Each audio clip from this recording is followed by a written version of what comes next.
नमस्ते दोस्तों, अध्रु एकेडमी में आप सभी का एक बार फिर से बहुत बहुत स्वागत है। मैं हूं आपका अपना एजुकेटर और आज हम आपके MEED 01 यानी शिक्षा के दार्शनिक एवं सामाजिक आधार के लिए एक धमाकेदार क्रैश कोर्स लेकर आए हैं। VMOU कोटा के जून 2026 एग्जाम्स के लिए ये वीडियो गेम चेंजर साबित होने वाला है। आज हम सेक्शन ए के टॉप 20 सबसे महत्वपूर्ण प्रश्नों को बिल्कुल आसान भाषा में कवर करेंगे। तो चलिए बिना किसी देरी के शुरू करते हैं। तो दोस्तों, हमारा पहला प्रश्न है, सांस्कृतिक विलंबन को परिभाषित कीजिए तथा इसका अर्थ स्पष्ट कीजिए। और दोस्तों, यहां ध्यान दीजिए, प्रश्न दिसंबर 2022, दिसंबर 2023, जून 2016, जून 2018 और जून 2019 में पूछा गया है। मतलब है बहुत ही ज्यादा महत्वपूर्ण प्रश्न है, इसे रट लीजिएगा। इसका उत्तर है, सांस्कृतिक विलंबन तब होता है जब अभौतिक संस्कृति भौतिक संस्कृति के परिवर्तनों के साथ तालमेल नहीं बिठा पाती। इसको आप ऐसे समझिए, जब हमारी सोच, हमारे रीति रिवाज, हमारे मूल्य नई टेक्नोलॉजी या भौतिक चीजों के बदलाव के साथ नहीं चल पाते तो उसे सांस्कृतिक विलंबन कहते हैं। जैसे टेक्नोलॉजी बहुत आगे बढ़ गई लेकिन हमारी सोच पुरानी ही रह गई। चलिए बढ़ते हैं अगले प्रश्न की ओर। प्रश्न 2, सांख्य का क्या अर्थ है या सांख्य क्या है? और दोस्तों, ये भी दिसंबर 2022, जून 2023, जून 2016, जून 2018 में पूछा गया है। ये भी एक बहुत ही इंपॉर्टेंट सवाल है। इसका सीधा सा मतलब है, सांख्य का अर्थ सम्यक यथार्थ ज्ञान है जो संघर्ष व विभेद को समझने की शिक्षा देता है, यानी सही और सच्चा ज्ञान जिससे हम दुनिया के संघर्षों और भेदों को समझ सकें और उन्हें सुलझा सकें। अब आते हैं प्रश्न 3 पर, आधुनिकीकरण की प्रमुख विशेषताएं लिखिए। ये प्रश्न दिसंबर 2016, दिसंबर 2023, जून 2019, जून 2022 में आया है। इसे भी अच्छे से तैयार कर लीजिएगा। इसका उत्तर है, आधुनिकीकरण की प्रमुख विशेषताएं परानुभूति और मनोवैज्ञानिक गत्यात्मकता है। इसका मतलब है कि आधुनिकीकरण में हम दूसरों की भावनाओं को समझते हैं, यानी परानुभूति रखते हैं, और हमारी सोच में, हमारे व्यवहार में एक गतिशीलता आती है। हम नए विचारों को अपनाते हैं, हम सिर्फ पुरानी लीक पर नहीं चलते। अगला प्रश्न है प्रश्न 4, न्याय दर्शन के प्रवर्तक कौन थे? ये सवाल भी दिसंबर 2022, दिसंबर 2023, जून 2017 में पूछा गया है। बहुत ही महत्वपूर्ण है। इसका सीधा सा जवाब है, न्याय दर्शन के प्रवर्तक महर्षि गौतम थे, जिन्हें अक्षपाद भी कहा जाता है। याद रखिए, महर्षि गौतम। अब देखते हैं प्रश्न 5, हिज सेलिब्रेशन ऑफ अवेयरनेस पुस्तक के लेखक कौन है या ये किसके द्वारा लिखी गई है? ये प्रश्न दिसंबर 2017, दिसंबर 2021, जून 2017 में आया है। इस पुस्तक के लेखक इवान इलियच हैंजो शिक्षा में उग्रवादी चिंतन के प्रणेता थे। इन्होंने शिक्षा के पारंपरिक तरीकों पर सवाल उठाए थे। दोस्तों, क्या आप भी 75% से ज्यादा मार्क्स पक्के करना चाहते हैं? तो फिर देर किस बात की? हमारी पूरी सब्जेक्ट गाइड जो PDF फॉर्मेट में है उसे अभी डाउनलोड करें। डायरेक्ट लिंक आपको नीचे डिस्क्रिप्शन बॉक्स में मिल जाएगा। इस गाइड में आपको वो सब मिलेगा जो आपको एग्जाम में टॉप करने के लिए चाहिए। तो जाइए अभी डाउनलोड कीजिए। चलिए आगे बढ़ते हैं। प्रश्न 6, परिवार की अवधारणा स्पष्ट कीजिए। ये प्रश्न दिसंबर 2016, दिसंबर 2019, जून 2017 में पूछा गया है। इसका उत्तर है, परिवार एक संस्थानित सामाजिक समूह है जिसका मुख्य कर्तव्य जनसंख्या की पुनर्स्थापना और सदस्यों के बीच विवाह बंधन स्थापित करना है। सीधे शब्दों में कहें तो परिवार एक ऐसा सामाजिक ढांचा है जो बच्चों को जन्म देता है, उनका पालन पोषण करता है और समाज को आगे बढ़ाता है। इसमें शादी जैसे बंधन भी होते हैं। अगला प्रश्न है प्रश्न 7, धर्मनिरपेक्षता को परिभाषित कीजिए या इससे आप क्या समझते हैं? ये सवाल दिसंबर 2016, दिसंबर 2019, जून 2019 में आया है। बहुत ही महत्वपूर्ण कॉन्सेप्ट है ये। धर्मनिरपेक्षता का अर्थ है कि राज्य सभी धर्मों के प्रति तटस्थ रहे, किसी से भेदभाव न करे और धार्मिक शिक्षा न दे। यानी सरकार का कोई अपना धर्म नहीं होता, वो सभी धर्मों को बराबर मानती है, किसी के साथ भेदभाव नहीं करती और स्कूलों में किसी खास धर्म की शिक्षा नहीं देती। अब आते हैं प्रश्न 8 पर। सूचना या सूचना क्रांति से आप क्या समझते हैं? ये प्रश्न भी दिसंबर 2016, दिसंबर 2019, जून 2019 में पूछा गया है। इसका उत्तर है, सूचना का अर्थ ज्ञान या तथ्य है जो लोगों के बीच संपर्क का आधार बनता है, और सूचना क्रांति ज्ञान के तीव्र विकास को दर्शाती है। सूचना मतलब कोई भी जानकारी या फैक्ट जिससे हम एक दूसरे से जुड़ते हैं, और सूचना क्रांति का मतलब है जब ये जानकारी इतनी तेजी से फैलने लगे और हर जगह उपलब्ध हो जाए जैसे आज इंटरनेट के जरिए हो रहा है। चलिए अगला प्रश्न है प्रश्न 9।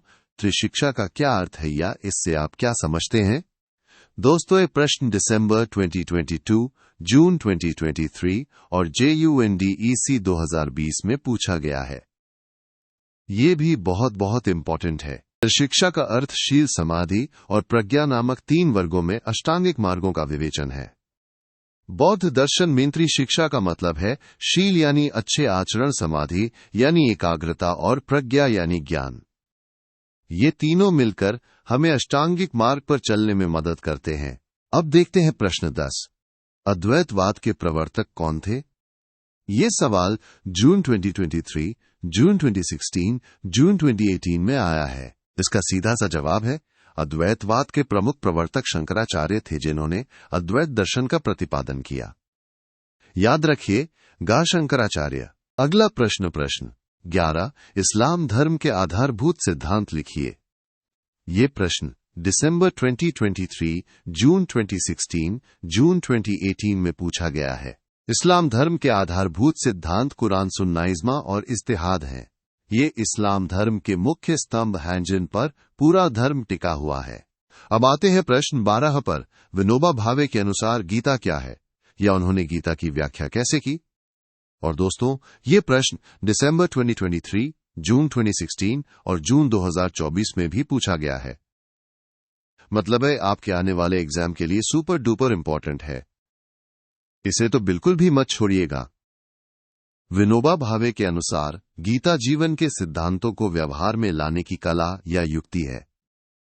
उनके हिसाब से गीता सिर्फ एक धार्मिक ग्रंथ नहीं बल्कि जीवन जीने का एक तरीका है। ये कला है जिससे हम अपने सिद्धांतों को अपनी रोजमर्रा की जिंदगी में उतार सकते हैं। चलिए अगला प्रश्न है प्रश्न 13। जैन दर्शन के अनुसार मोक्ष प्राप्ति के अनिवार्य साधन कौन कौन से हैं? दोस्तों, ये प्रश्न दिसंबर 2022, जून दिसंबर 2020 और जून 2024 में भी पूछा गया है। ये भी आपके एग्जाम के लिए बहुत ही महत्वपूर्ण है। जैन दर्शन के अनुसार मोक्ष प्राप्ति के अनिवार्य साधन अहिंसा, सत्य, अस्तेय, ब्रह्मचर्य और अपरिग्रह है। ये जैन धर्म के पंच महाव्रत हंजन के पालन से मोक्ष की प्राप्ति होती है। अब देखते हैं प्रश्न 14। शैक्षिक दर्शन क्या है? ये सवाल दिसंबर 2018, जून 2023 में आया है। शैक्षिक दर्शन शिक्षा के दार्शनिक सिद्धांतों का अध्ययन है जो शिक्षा के उद्देश्यों, विधियों और पाठ्यक्रम को निर्धारित करता है। सीधे शब्दों में कहें तो शैक्षिक दर्शन हमें बताता है कि शिक्षा क्यों जरूरी है, कैसे दी जानी चाहिए और इसमें क्या क्या पढ़ाया जाना चाहिए। ये शिक्षा का क्यों और कैसे समझाता है। अगला प्रश्न है प्रश्न 15। सामाजिक नियंत्रण क्या है? ये प्रश्न दिसंबर 2018, जून 2016 में पूछा गया है। सामाजिक नियंत्रण वो प्रक्रिया है जिसके द्वारा समाज व्यक्तियों के व्यवहार को नियमों और मूल्यों के अनुरूप ढालता है जिससे सामाजिक व्यवस्था बनी रहती है। इसका मतलब है कि समाज कुछ नियम और कायदे बनाता है ताकि सभी लोग उनके हिसाब से चलें और समाज में शांति और व्यवस्था बनी रहे। और हाँ दोस्तों, सिर्फ MEED 01 ही नहीं, आपके बाकी विषयों के लिए भी हमारी प्रीमियम गाइड्स उपलब्ध हैं, जैसे MEED 02, MEED 06, MEED 04 और भी बहुत सारे सब्जेक्ट्स। इन सभी गाइड्स के डायरेक्ट लिंक भी आपको नीचे डिस्क्रिप्शन बॉक्स में मिल जाएंगे।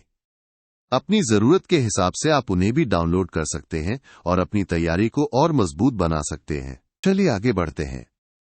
प्रश्न 16। आधुनिकीकरण से आप क्या समझते हैं, इसका अर्थ क्या है? ये प्रश्न दिसंबर 2018, दिसंबर 2017 में पूछा गया है। आधुनिकीकरण एक प्रक्रिया है जिसमें परंपरागत समाज आधुनिक विशेषताओं जैसे प्रौद्योगिकी और सामाजिक परिवर्तन को अपनाता है। आधुनिकीकरण मतलब जब कोई पुराना समाज नई टेक्नोलॉजी और नए विचारों को अपनाकर आगे बढ़ता है और खुद को समय के साथ बदलता है। अगला प्रश्न है प्रश्न 17। वैशेषिक दर्शन के प्रतिपादक या प्रवर्तक कौन है? ये सवाल दिसंबर 2019, दिसंबर 2015 में आया है। वैशेषिक दर्शन के प्रवर्तक महर्षि कणाद हैं, जिनका वास्तविक नाम उलूक था। याद रखिए, गामहर्षि कणाद। अब आते हैं प्रश्न 18 पर। रिलीजन इन सोसाइटी पुस्तक के लेखक कौन थे? ये प्रश्न दिसंबर 2016, दिसंबर 2019 में पूछा गया है। इसका सीधा सा जवाब है रिलीजन इन सोसाइटी पुस्तक के लेखक डॉक्टर राधाकृष्णन थे, हमारे पूर्व राष्ट्रपति और एक महान दार्शनिक। अगला प्रश्न है प्रश्न 19। शिक्षा में यथार्थवाद क्या है? ये सवाल दिसंबर 2023, जून 2016 में आया है। शिक्षा में यथार्थवाद बालक को वास्तविक जीवन के लिए तैयार कर उसे समाज का पूर्ण ज्ञान प्रदान करना है। शिक्षा में यथार्थवाद का मतलब है बच्चे को ऐसी शिक्षा देना जिससे वो असल जिंदगी की चुनौतियों का सामना कर सके और समाज को अच्छे से समझ सके। और अब इस क्रैश कोर्स का आखिरी प्रश्न 20 CAI का पूर्ण नाम क्या है? ये सवाल जून 2023, जून 2018 में पूछा गया है। CAI का पूर्ण नाम कंप्यूटर असिस्टेड इंस्ट्रक्शन है, यानी कंप्यूटर की मदद से पढ़ाई। तो दोस्तों, ये थे आपके MED 01 के टॉप 20 सबसे महत्वपूर्ण प्रश्न। मुझे पूरी उम्मीद है कि ये वीडियो आपकी तैयारी में बहुत मदद करेगा। आप सभी को आपके आने वाले एग्जाम्स के लिए ढेर सारी शुभकामनाएं। याद रखिए, मेहनत का फल सफलता है। Best of luck. इस वीडियो को लाइक करना, शेयर करना और अलध्रुव अकेडमी को सब्सक्राइब करना मत भूलिएगा। और हाँ, डिस्क्रिप्शन बॉक्स जरूर चेक करें, वहां आपके लिए बहुत कुछ खास है। मिलते हैं अगले वीडियो में।